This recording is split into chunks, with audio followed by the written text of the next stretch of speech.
इंदसदवंदियाणं तिहुवणहिदमधुरविसदवकाणम् अन्तातीदगुणाणं नमो जिनाणं जिदभवाणं। कुंदकुंदाचार्य भगवान की जय।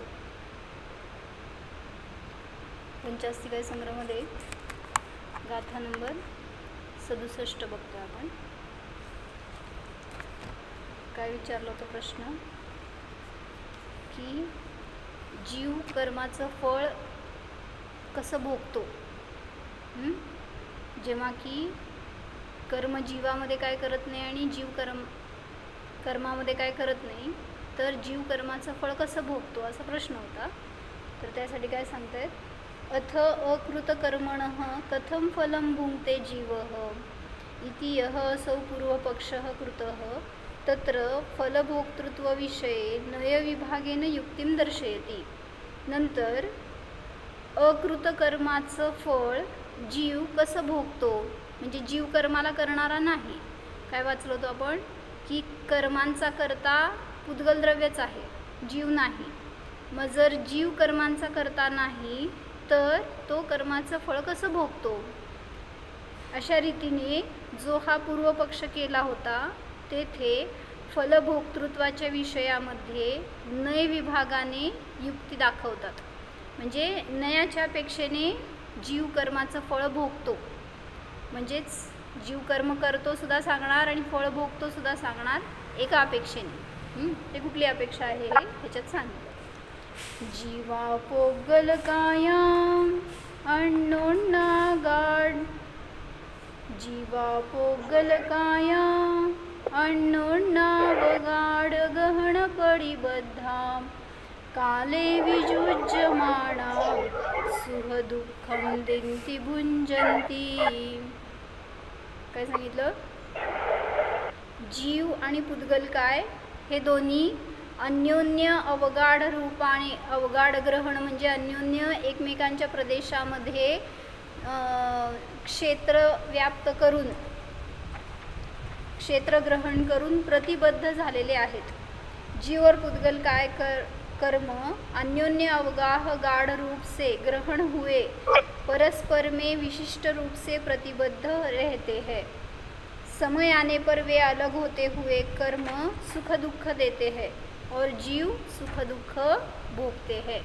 म्हणजे काळ प्राप्त झाला असताना जीव त्या कर्मांचं फळ भोगतो असं म्हटलं जातं। तर जयसेनाचार्यांची टीका बघायची होती आपल्याला। थोडंसं वर्णिजींनी काहीतरी विस्तार चांगला घेतला होता ते वाचते।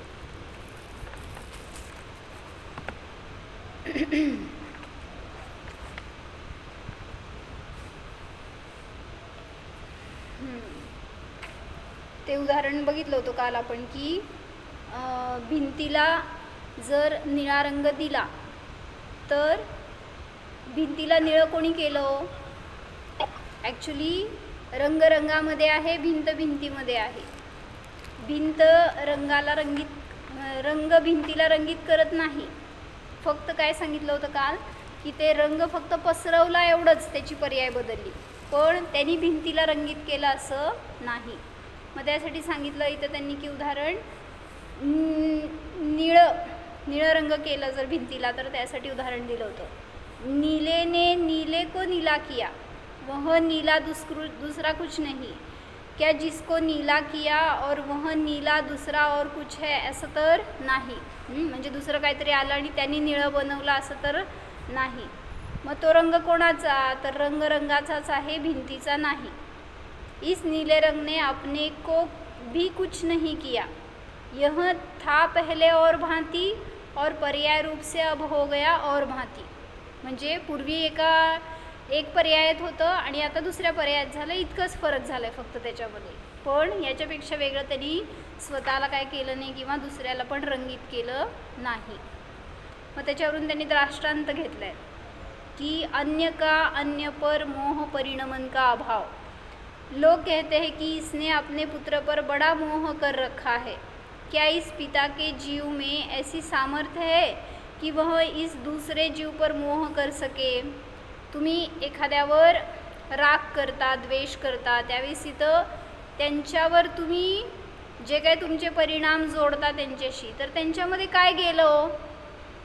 म्हणजे काय सांगायला लागलेत की त्या पित्याने पुत्रावर मोह केला। किसी भी वस्तु की कोई भी परिणति उस वस्तु के प्रदेश के भीतर ही होती है, त्रिकाल में भी बाहर नहीं होती। कधी कुठलीही परिणती असू दे, पर्याय असू दे, ती त्या द्रव्यामध्येच असते, बाहेर जात नाही। हा एक सिद्धांत आहे। आता इथं काय सांगायलेत की हा पिताचा जीव आहे, विस्तार में उस जीव में जो भी तरंग उठेगी वह तरंग उन प्रदेशों में ही उठेगी। जे काय त्या पित्याचं परिणमन होणार ते नियमाने त्याच्या प्रदेशातच होणार आहे, त्याच्याहून बाहेर नाही जाणार। इसका मोहरूप परिणमन होता है तो इसके प्रदेशों में वह मोहरूप परिणमन होता है। म्हणजे मोह केला त्यांनी म्हणता तुम्ही, कोणावर केला हो? पुत्रावर मोह केला, पण वास्तविक त्यांनी प्रेम कोणावर केलं?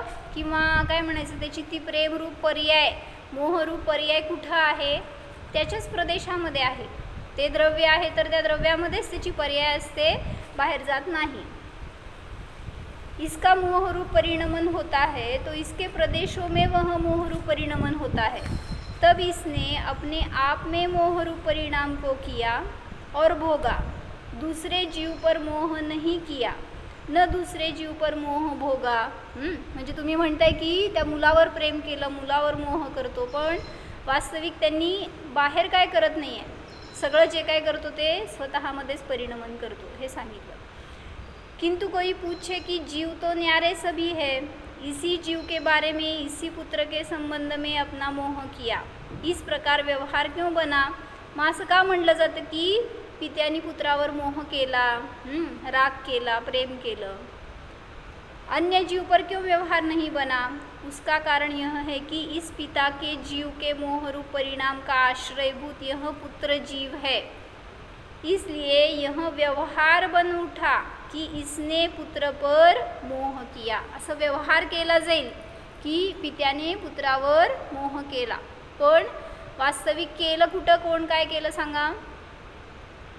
म्हणजे पित्याचे जीवानी परिणमन त्याच्यामध्येच केलंय। या मुलामुळं मला सुख आहे किंवा हा माझ्या काय म्हणते बुढापे का आधार आहे, म्हणजे दुसरा त्याच्याकडं बघून मी परिणाम केलेत, त्याच्यामुळं मला सुख आहे, तो माझ्या सुखाचा विषय आहे वगैरे वगैरे। आणि तेच तुम्ही त्याच्याकडून जर त्रस्त झाला तर तुमचे परिणाम कसे हो? हाच माझ्या दुःखाचं कारण आहे। ह्याच्यापेक्षा नसता मुलगा तर बरं झालं असतं, हे पण परिणाम सगळे तुमच्यामध्येच आहेत। तिथं म्हणलं जाणार फक्त की त्या मुलाच्या मुळं झालं, पण मुलगा तिथं करणारा नाही। जसं सांगितलं होतं ना मागे एकदा उदाहरण, काय घेतलं होतं की तो याचक आला दरवाजावर, म्हणजे भिकारी, आणि त्यांनी काहीतरी सेठजींना भीक मागितली, सेठानीला, आतमध्ये ती काम करत होती, आणि मागितल्यावर ती कामातून काय त्याच्याकडे बघती, त्या याचकाकडं दरवाजावर उभारलेल्या, आणि मग त्याचा चेहरा इतका ग्लान दिसला, इतका थकलेला होता, तो भुकेलेला होता, त्याचं सगळं ते दुःखी स्वरूप बघितल्यावर तिला वाईट वाटलं, आणि तिने काय केलं, तिच्याजवळ जे होतं ते खायला त्याला बाहेर आणून दिलं। मला सांगा तिने त्याला खायला का दिलं? का दिलं? वर्णिजींनी छान घेतलं होतं हे सगळं, मी घेतलं होतं मागे एकदा हे विषय। का दिलं सांगा? लॉजिक। पूनम, तुम्ही एखाद्याला जर दया करता, काय खायला देता, तर का देता? स्वतःचे विकल्प शांत करण्यासाठी हे सांगितलं होतं। त्याच्यावर त्याच्यावर दया आली म्हणून नाही, त्याचं दुःख दूर करायचंय म्हणून नाही, तर सांगितलं की असे 10 भिकारी तुमच्याकडे पाठवणार, मग मी काय करणार हो? पहिला भिकाऱ्याला तुम्ही प्रेमाने किंवा काय असं करून देणार, दुसरा आला, तिसरा आला, 5वा 10वा आला, काय झालं हो तुम्हाला? मग ते पण सगळे तसेच होते भुकेलेले, पण तुम्ही त्यांना तसं बिहेवियर नाही दिलं, त्यांना तसं काय म्हणायचं दान दिलं नाही। मग त्यासाठी सांगतायत की तुम्ही जेव्हा त्यांना काय देता तर ते का देता, तर सांगतायत की तुम्हाला त्याच्याकडं बघून दुःख त्याचं दुःख बघून तुम्ही दुःखी झाला आणि तुमच्या दुःखाचा नाश करण्यासाठी तुम्ही दान दिलं. काय केलं कळलं? म्हणजे तो दुःखी आहे म्हणून तुम्ही दिलं नाही. असे तर दुःखी मग ते सगळे 10 जण दुःखी होते मागं येणारे. पण जेव्हा तुम्ही त्याला बघून तुमच्यामध्ये तसे विकल्प झाले की याला दुःख आहे आणि याचं दुःख मी शांत करायला पाहिजे, मी त्याला काहीतरी मदत करायला पाहिजे, हे तुमचे भाव, हे विकल्प शांत करण्यासाठी तुम्ही त्याला दान दिलं. आणि नंतर काय झालं? मग अशी रांग लागल्यावर तुमचे परिणाम कठोर झाले आणि मग तिथं तुम्हाला दुःख नाही झालं, त्याच्यामुळे त्या दुःखाची शांती करण्याचा तुम्ही उपाय केला नाही. म्हणून म्हणतात की आपण जे काय करतो ते आपल्या प्रदेशामध्येच करणार परिणमन, दुसऱ्याला आपण बदलायला जाऊ शकत नाही. इस पिता के जीव के मोह रूप परिणाम का आश्रयभूत यह पुत्र जीव है, इसलिए व्यवहार बन उठा कि इसने पुत्र पर मोह किया. कोई किसी पर मोह नहीं कर सकता, न प्रेम कर सकता है न द्वेष कर सकता है. जो कोई जो कुछ कर रहा है अपने आप में विकार परिणमन कर रहा है. मग त्याचा आश्रयभूत जे असणार आहे त्याच्यानुसार म्हटलं जातं की त्याच्यावर केलं म्हणून. पण वास्तविक काय, बाहेर आपण आपल्या प्रदेशाच्या बाहेर तर काहीच करू शकत नाही. निश्चयाने अशीच स्वतंत्रता कर्मांची कर्मरूप परिणमनामध्ये आहे. इथं निमित्ताची चर्चा चालू असल्यामुळं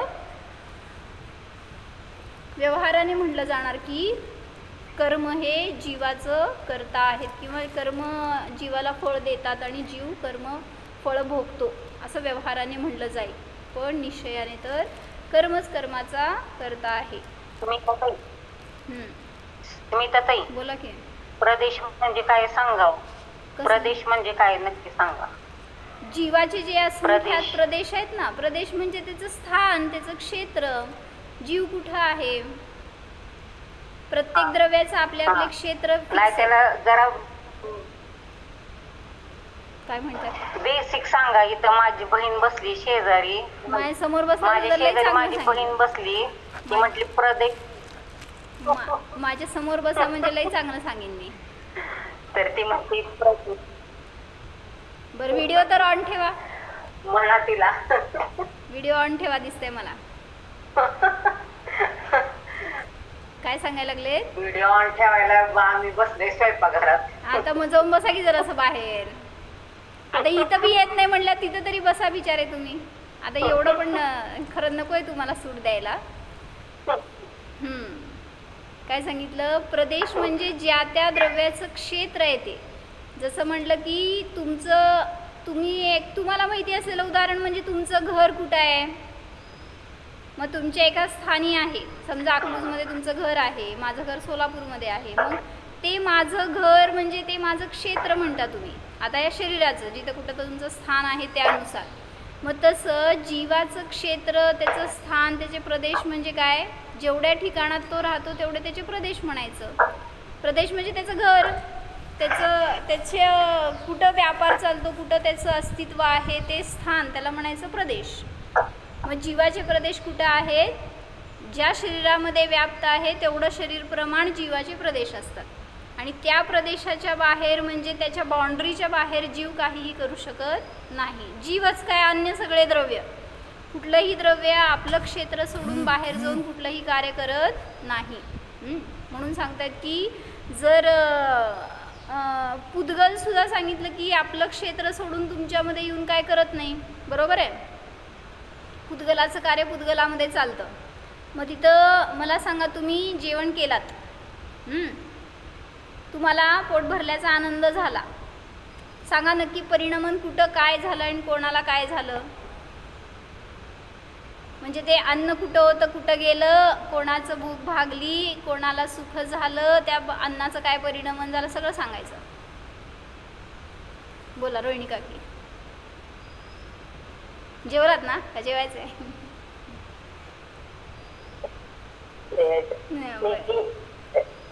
अन्न तर पोटात गेलं, ते अन्नाचं परिणाम पोटातच झालं ना, रस वेगवेगळ्या रस रूपात. मला एवढं सांगा, पुद्गल कुठं आहे? पुद्गलाचं काम कुठं चाललंय आणि जीवाचं काय काम चाललंय कुठं, हे सांगा.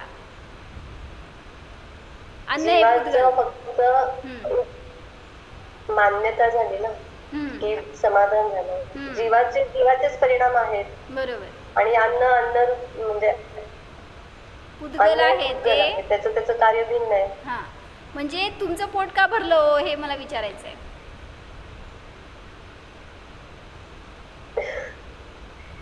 आता जेवण करून बघा एकदा पोट का भरतंय. भाव झाले तर भुकेचे भाव झाले तर ते पूर्ण झाले ना. हां, म्हणजे काय बरोबर, म्हणजे काय सांगितलं तुम्ही विचार केला आणि त्याच्यानुसार तुम्हाला तृप्ती झाली आहे.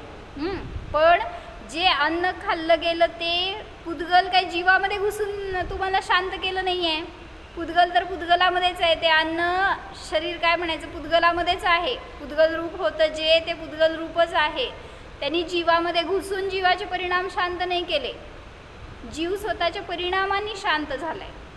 तसंच म्हटलं उपवास केला मग त्यावेळेस तुम्हाला का असं थकल्यासारखं ग्लानी क्षीण काय येतो, काहीच करायला नको वाटतंय.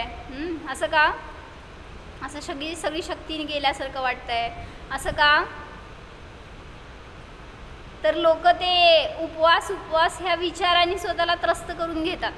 आज मी काय खाल्लं नाही आठवत नसतं बरं का, एखाद्या वेळेस आठवून मग विचार करून असं काय म्हणायचं त्याच्यामध्ये इमोशनल होतात की आज मी काय खाल्लेलंच नाही आहे, म्हणजे आज माझ्यात काय शक्ती नाही आहे, मला त्रास होणार आहे. हे विचारच तुम्हाला त्रस्त करतात पहिल्यांदा. नाहीतर समजा उपवास आहे आणि बाहेरची लोक आली काय करता हो, हां सगळं विसरून गेलेलं असतो. आणि मग त्यांना खाऊ पिऊ घालायचं, त्यांचं पाहुणचार करायचं, त्यांना आग्रह करायचं, हे सगळं कार्य एकदम उत्साहाने चाललेलं असतं. मग दुसऱ्या दिवशी आठवतं की आपल्याला काल उपवास होता म्हणून. म्हणजे म्हणायचं आहे की तुम्ही तुमच्या विचाराने तुम्हाला शांत करू शकताय. शरीराने तुम्ही सुखी पण होत नाही आणि दुःखी पण होत नाही. म्हणून पोट भरलं ते म्हणताय तुम्ही, जेवण केलं म्हणून पोट भरलं, पण आहे त्या अन्नाचं परिणमन त्या अन्नामध्येच चालू आहे. जीवामध्ये काय झालेलं नाही आहे. तुम्ही विचार केला की मी जेवलो आहे आता मला समाधान आहे, माझ्या अंगात शक्ती आहे वगैरे, म्हणून तिथं म्हटलं की उपचाराने म्हटलं जाणार की त्या जेवणामुळं सुख झालं किंवा ते भोजन म्हणजे तुमच्या तृप्तीचं कारण आहे असं म्हटलं जाईल. पण वास्तविक तर ते अन्न जीवामध्ये आलं नाही, जीवाच्या प्रदेशामध्ये घुसत नाहीत कुठलंही परद्रव्य. तसंच परद्रव्यामध्ये जीवसुद्धा काय कार्य करू शकत नाही. तरी तर त्यांनी घेतलं ना ह्याच्यामध्ये गाथेमध्ये की जीव आणि मोहाचा, जीवामध्ये मोह हे काय स्निग्ध भाव आहेत ज्याच्यामुळं की बंद होतो. मग त्याच्याविषयी थोडा खुलासा करतायत. जीव में मोह राग द्वेष का चिकनापन है और पुद्गल स्कंदों में भी स्वभावतः स्निग्ध गुण है. यह केवल एक किसी नाते के साथ समझाने के लिए कहा गया है. कहीं यह बात नहीं है कि कर्म वर्गणा के स्निग्ध गुण के कारण जीव में कर्म बंद हुआ. म्हणजे तुम्ही असं समजू नका की कर्मातला स्निग्ध गुण जीवाला सुद्धा बांधायला कारण आहे असं नाही. काय कळलं मग हो, जीवाला कोण बांधतंय, जीवामध्ये असलेला स्निग्ध गुण बांधतोय हे सांगायचं आहे. म्हणजे जीव आपल्या मोहादी परिणामाने स्निग्ध होतो आणि त्या कर्मांशी बांधला गेलो म्हणलं जातं. आणि कर्मामध्ये असणारं जे स्निग्ध गुण आहे ते त्याच्या बंधाचं कारण आहे.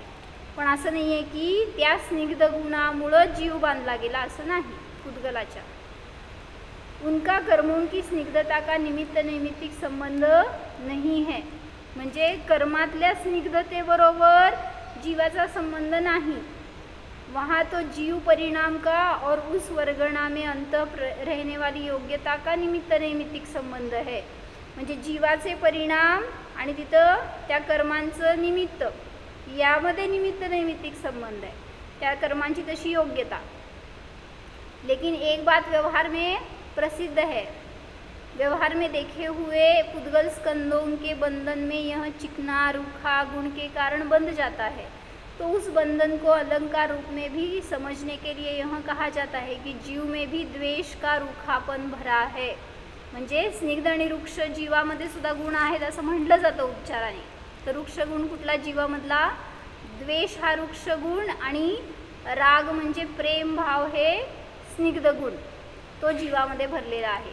और इस पुद्गल में भी स्निग्ध वृक्षता स्पष्ट है, रूखापन और चिकनाई स्पष्ट है. तात्पर्य यह लेना कि मोह राग द्वेष विभाव परिणामों का निमित्त पाकर ये कारण वर्गणाएँ कर्मरूप हो जाती है। जैसे कि ये परमाणु परस्पर एक दूसरे में अवगाह रूप से प्रतिबद्ध है, ऐसे ही यह जीव और कर्म परस्पर में एक दूसरे के अवगाह रूप से प्रतिबद्ध है। काय कळलं?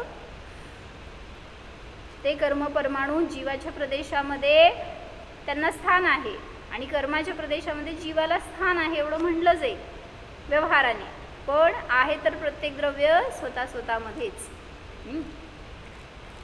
त्याच्यामध्ये उपादान काय आहे आणि निमित्त काय आहे हे पण सांगितलं होतं।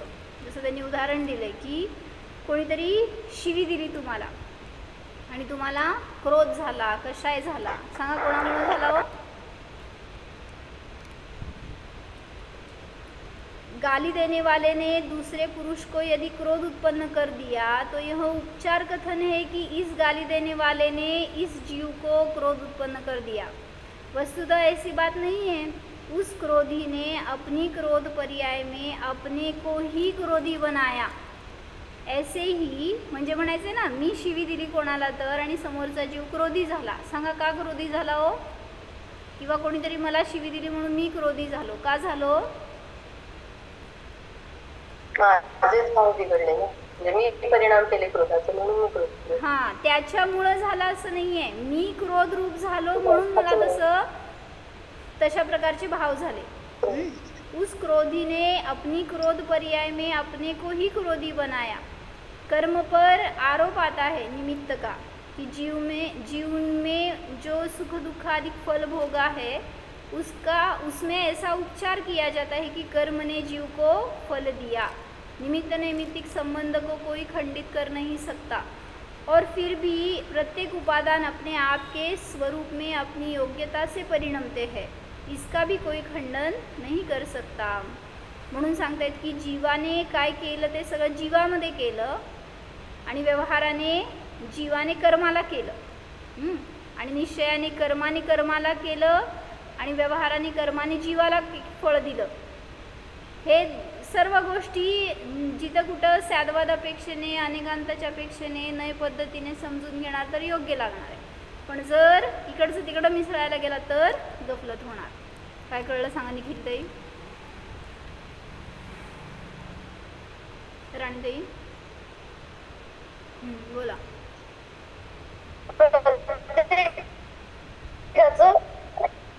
प्रत्येकाचं स्वतः पेक्षाने आपल्याला समजायला पाहिजे। तुम्ही पेशंटना बरं केला का नाही?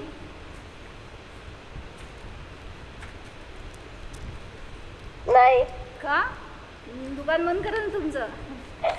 मान्य देतात ते नसायला पाहिजे। हां, मग कोणी केलं हो?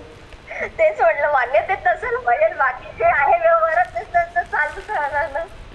मग काय, आमच्या एरियात मीच बेस्ट डॉक्टर आहे, त्यामुळे सगळे पेशंटची गरज नाहीये, म्हणजे पेशंट सगळे माझ्याकडेच येतात। म्हणजे मी बरं केलं हे भाव असतील ना, तर तुम्ही तुमचे भाव तुमच्यामध्ये केलेत, त्या पेशंटचं परिणामन तसं व्हायचं होतं ते झालंय, त्याच्यामध्ये तुम्ही काय केलं नाही किंवा त्यांनी तुमच्यामध्ये काय केलं नाही। त्यांनी पैसे दिले म्हणून तुम्हाला आनंद झाला, सांगा पैशामुळे आनंद झाला की नाही? नाही ना, कसं काय होणार? का? पैसे मिळतात म्हटल्यावर आनंद आहे की पैसा हे सुखाचं कारण आहे। सुखाभास आहे होय। चला सोडा बघू सगळं चांगलं आहे। आपले निर्णय तर हा ठेवा की हे आपल्या सुखाचं कारण नव्हतं, नाही नसणार, कधीही त्यातून आपल्याला सुख येणार नाही, त्याची दृष्टी नको आपल्याला। त्याला भोगायचे, त्याला साठवायचे, त्याच्यातून आनंद येतो हे भाव, हे सगळे मिथ्या आहे।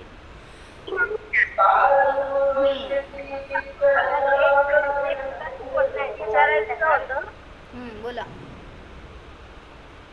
हा, आपण आश्रवाला कुठला नाही लावणार? उपचारिक असद्भूत व्यवहार नाही लावणार का? नाही, कुठले आश्रव? दोन प्रकारचे आश्रव, द्रव्य आश्रव, भाव आश्रव, तर तो तर ह्याच्यात सद्भूत उपचारित सद्भूत मध्ये येईल भाव आश्रव, बरोबर, पण द्रव्य आश्रव कशात येईल? कुठे येणार सांगा तुम्ही? द्रव्यास्रव माझ्या म्हणजे मते काय? उपचरित असद्भुत मध्ये पाहिजे. उपचरित नाही, अनुपचरित मध्ये. का बरं? कर्मांचं येणं म्हणजे आश्रम. हो ना, पण जीवाचा आणि कर्मांचा मी संबंध. पण तेच कसं काय कर, फक्त बंद कुठं झालाय त्याचा? मग बंद कुठं झालाय? नाही, फक्त ते कर्मरूप परिणाम, कर्मांचं येणं पण बंद झाला, बंद नाही झालं ना. नाही, आता आश्रव झाला म्हणजे ते कुठं आहेत कर्म? ऑलरेडी तुमच्या प्रदेशातच आहेत, विसरसोपचय म्हणतो ना ज्याला आपण. आणि जेव्हा आश्रव झाला म्हणलं की त्यांचं कर्मरूपाने परिणाम सुरू झालं, मग ते तुमच्या प्रदेशातच होणार आहे. जर त्यांना अजून तुमच्याशी बांधल्यावरच कर्म म्हणायचं असं नाही. आश्रव केव्हा म्हणलं गेलं? आश्रवाची कारणं आपण सांगतोय म्हणजे तुम्ही परिणाम केले, त्याच्या निमित्तात ते स्वतंत्र पुद्गल होते आणि त्यांचं कर्मरूपाने परिणमन सुरू झालं आणि मग ते कर्म तुमच्याशी बांधले गेले. पण तुम्ही असं म्हणताय की त्यांचं अजून, जसं की एक्झाम्पल विसरसोपचय, विसरसोपचयमध्ये कर्म नाही आहेत, ते पुद्गल स्कंद आहेत जे आता अजून बनणार पुद्गल तुमच्या परिणामांनी, अशा पोझिशनमध्ये आहेत. पण अजून त्यांच्यामध्ये कर्मत्व प्राप्त झालेलं नाही आहे. मग त्यांचा संबंध सांगणार तर हा नाही येणार. कुठला? जीवाचा त्या विसरसोपचयाशी संबंध कुठला नाही? तो तर डायरेक्ट तो तर हाच आहे ना, उपचरित असद्भुतच आहे. बरोबर. अजून त्यांच्याशी आपला बंध झाला नाही आहे, त्यामुळे त्यांना म्हणलं जाईल उपचरित असद्भुतमध्ये. कारण जितकं परद्रव्य भिन्न आहे तेवढंच ते सुद्धा भिन्न आहेत. पण जेव्हा आश्रव झाला म्हणला की तिथं त्यांचं कर्मरूपाने परिणमन झालं आणि ते सगळं जीवाच्या एक क्षेत्रावगाह प्रदेशामध्ये होणार. त्यामुळं जीवाचं त्या द्रव्यकर्मांशी, नो कर्मांशी, शरीराशी, सगळ्याशी संबंध दाखवणार आपण तर अनुपचरित असद्भुत व्यवहारण्याने. आणि आश्रव झाला म्हणजे सिद्ध कर्मरूपाने परिणमन झालं त्याचं, आता येऊन ते बस बांधले जाणार आहेत. त्यामुळं बांधल्यावरच संबंध होता असं नाही. आश्रव झाले म्हणजेच तुमच्या परिणामांच्या निमित्तात त्यांच्यामध्ये बदल झाला.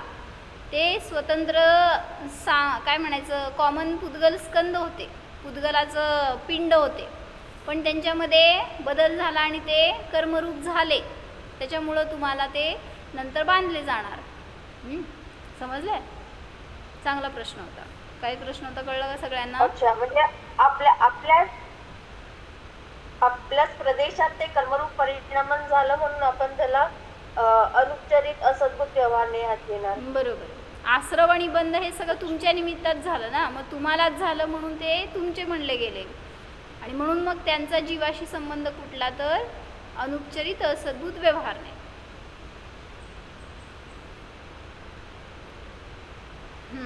तर आम्ही आता हेच प्रकरण मोक्षशास्त्रमधनं वाचतोय. त्याच्यामध्ये त्यांनी 2 भेद घेऊन सांगितले होते. 2 भेद कुठले रोहिणिका? की आश्रवाचे 2 भेद.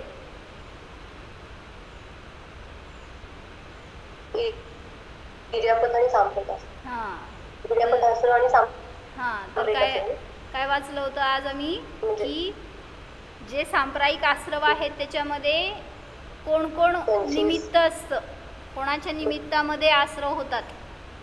तर त्यांनी सूत्र घेतलंय ना, इंद्रिय, कषाय, अव्रत, क्रिया, हे 4 भेद घेतलेत आणि त्याच्या निमित्तात जीवाला आश्रव होतो. मग इंद्रिय 5 इंद्रिय, कषाय 4, अव्रत आणि क्रिया 25 प्रकारच्या क्रिया.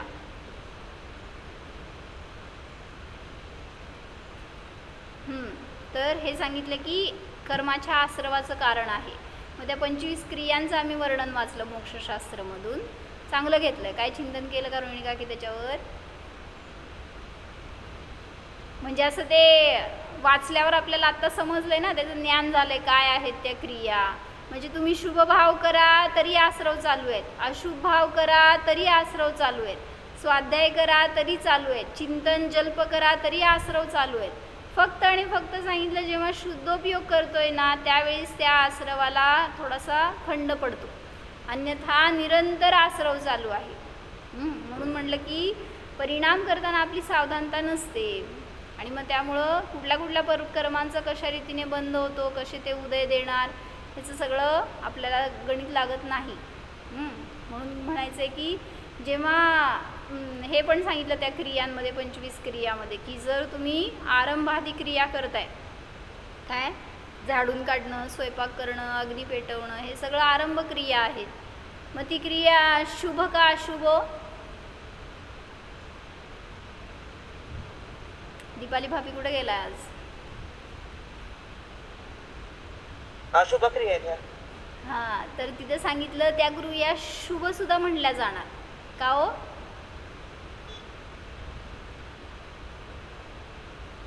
जर कोणी एकत्व केलं नाही तर नाही, जर कोणी त्यागी व्रती आले, नाही, कोणी त्यागी व्रती आले आणि त्यांचा चौका करताय तुम्ही, मग तिथं पण आरंभ करतायच की. चौका केला म्हणजे काय केलं?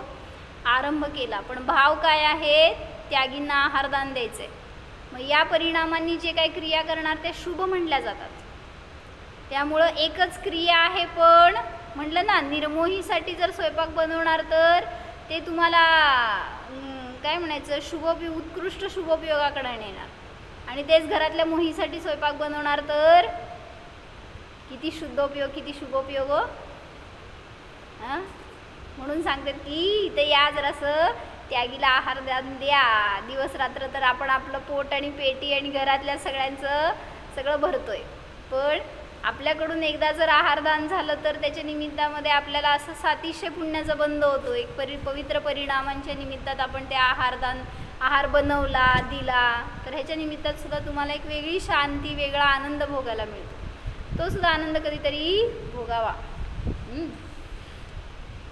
चला, काय सांगितलं, कशासाठी सांगत होते? तर 25 क्रिया या सुद्धा आश्रवाचं कारण आहे हे त्यांनी सांगितलं. आणि त्याच्यामध्ये 2 क्रिया घेतल्या होत्या, एक सम्यक्त्व क्रिया आणि एक मिथ्यात्व क्रिया. म्हणजे काय होतं? सम्यक्त्व क्रिया म्हणजे सम्यक दर्शन सहित जो जीव शुभोपयोगाचा अवलंबन घेतो, म्हणजे काय, देवपूजा, गुरुपास्य आदी षटक्रिया करेल, आहारदान करेल, जे पण असेल त्याच्याकडनं जे होणारे शुभ भाव आहेत, शुद्धोपयोगी जीवाकडून होणाऱ्या शुभ भावाचं कारणाने जे आश्रव होतो त्याला म्हटलं सम्यक्त्व क्रिया. त्या जीवाच्या क्रियेच्या निमित्तात जे काही त्याला आश्रव होतात, मन वचन कायचं जे काही परिणमन चालू आहे, परिस्पंदन चालू आहे, त्याच्या निमित्तात झालेला आश्रव त्याला म्हटलं सम्यक्त्व क्रिया. आणि त्याच्या विरुद्ध मिथ्यात्व क्रिया. मिथ्यादृष्टी जीव आहे आणि तो कुदेवादींची भक्ती करतोय, त्यांचं पूजन आदी उपासना करतोय, त्याच्या निमित्तात त्याला जे काही मन वचन कायच्याकडून आश्रव होणार तर त्याला म्हटलं अशुभ आश्रव. असे त्यांनी 25 क्रिया घेतल्या आहेत. चांगलं वर्णन आहे, त्याच्यातून अजून चिंतन करून आपल्याला अजून चांगलं नवीन समजेल तर वाचा. मोक्षशास्त्रमध्ये 6व्या अध्यायातलं प्रकरण आलं होतं हे, तर त्याच्यामध्ये खुलासा वाचा तुम्हाला. इस जीव में जो सुख दुख परिणाम होता है ये दोनों विकार है. इनमें से सुख उपादेय है और दुख हेय है ऐसा निर्णय न करो. ये सुख दुख दोनों ही हेय है. का हो? सुख पण हे आहे आणि दुःख पण हे आहे. का बरं?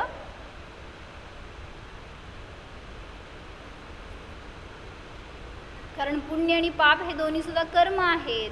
नियमाने तुम्हाला ते दुःखरूपच फळ देणार आहेत.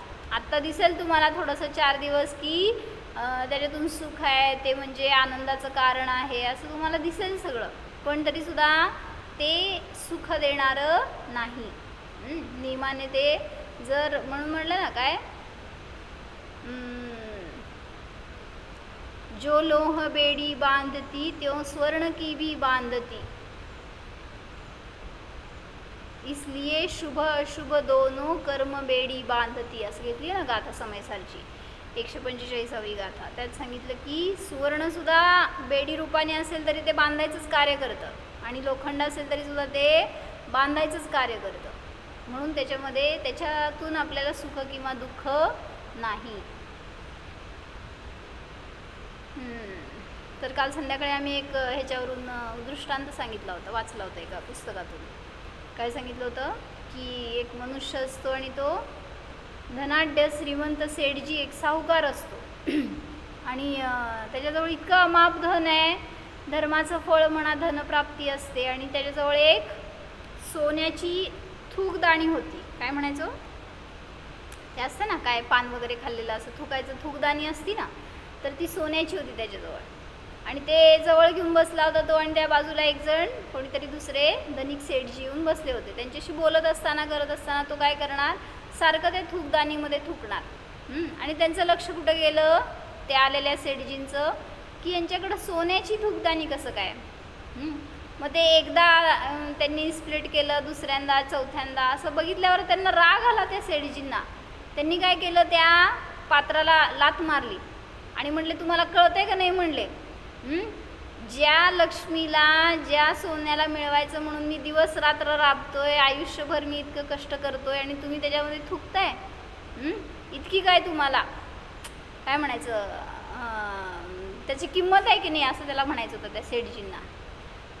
तर त्यावेळेस त्या सावकारनी सेठजींचं स्थितीकरण करताना म्हटलं की बाबा रे, त्या धनाला, त्या लक्ष्मीला जवळ ठेवलो, पूजलो, त्याच्या मागं लागलो म्हणून ती प्राप्त होती असं नाही, म्हणून ती तुमच्याजवळ राहती असं नाही. त्याचं खरं कारण आहे निर्मळ पवित्र परिणाम. आणि ज्याच्यामध्ये की अशी भगवंतांविषयी, खऱ्या देवशास्त्र गुरूंविषयी भक्ती आहे, त्यालाच असं धनाची प्राप्ती होते. त्याला बाह्य कुठल्या गोष्टींची आवश्यकता पडत नाही, किंवा तो जीव धनाच्या मागं लागत नाही. जो धर्म करतो त्याला धनापासून तो निरपेक्ष असतो, आणि जो धन कमवण्याच्या मागं लागतो तो धर्मापासून निरपेक्ष असतो. म्हणजे धर्म करत नाही. निरपेक्ष म्हणजे काय, धर्म करणार नाही, धर्माविषयी त्याला आस्था नसते, गोडी नसते. म्हणून म्हणतात आम्हा की धनाच्या मागं लागू नका.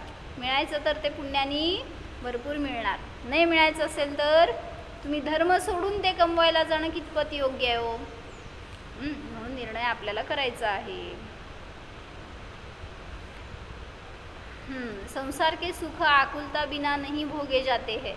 निराकुलता रूप तो एक आत्मीय सहज आनंद है. उससे विपरीत आकुलता के उत्पादक ये हर्ष विषाद रूप बाह्य इष्ट अनिष्ट विषयों की प्रीति रूप जिसका विपरीत रस है, आत्मीय शांति से विरुद्ध जिसका रस है, ऐसे सांसारिक सुख दुख यह जीव अपने स्वरूप की दृष्टी पाए बिना भोगता चला आ रहा है.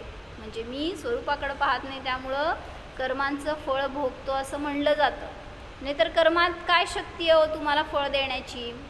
तुम्ही जर इथं विशुद्ध परिणाम करताय तर ते कर्म येऊन तुम्हाला थोडी त्रास देणार आहेत, किंवा कर्मामुळं काय होणार थोडी आहे. म्हणजे कर्म तर कार्यकर्माचं त्याच्यामध्ये करणार आहेत, आणि तुमचं परिणमन तुमच्यामध्ये चालणार आहे. कर्म तर येणार उदयाला प्रतिसमयाला, पण त्याच्यामध्ये तुम्ही आकुलित होणार, त्याच्याशी एकत्व करणार तर दुःखी होणार. आणि जर त्याच्यापासून आपण दुर्लक्ष केलं, त्याच्याकडं ते म्हणजे मला दुःखाचं कारण नाही ह्याचा निर्णय केला, तर ते कर्म तुम्हाला कधीही त्रिकाळात दुःखी करू शकत नाहीत. म्हणून असं चिंतन करा, माझ्या सुखदुःखाचा करता मीच आहे, परद्रव्य नव्हतं, नाही, नसणार. हो जाणार. पहा, निश्चयाने या जीवाचा कर्माशी काहीही संबंध नाहीच. हा मी जीव सर्व कर्मांनी रहित चैतन्य स्वरूप आहे. मी जड पुद्गल नाहीच.